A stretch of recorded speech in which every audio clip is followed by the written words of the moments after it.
gakoresho ureba aha ngaha kitwa Human AI Pin Laser, ntabwo ari mudasobwa, ntabwo ari isaha, ntabwo ari telefone, ahubwo ni agakoresho gato cyane gafata ku mwenda mu gihe uri kugakoresha.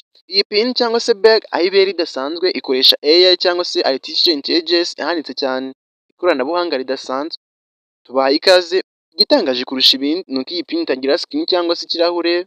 Iyo ushaka kureba ubutumwa cyangwa se isaha, umurika imyirasire cyangwa se laser z'icyatsi ku kiganza cyawe kigahinduka screen.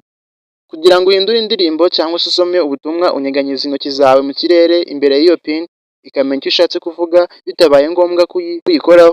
Iyi pin ifite ubushobozi budasanzwe bwo kumva ururimi urwo ari rwo rwose, ikaruhindura mu rurimi ushaka, hanyuma ikaruvuga mu ijwi ryawe neza cyane, cyangwa se voice cloning. Iyi pin ihujwe na ChatGPT ya gatanu, imwe muri AI zikomeye cyane bituma iba umunyamabanga wawe uhamye. Ushobora kuyibwira uti nyandikira ubutumwa bugufi, ikabikora nta kuzuyaza, ititaye ku nshuro uyihamagaye. Human AI Pin Laser kugeza ubu igiciro cyayo kigeze ku yasaga kuri miliyoni y'amanyarwanda, igituma kiba igikoresho cy'icyubahiro n'ikoranabuhanga ridasanzwe. Ibi bikaba bigaragaza isi ya tekinoloji turi kuganamo.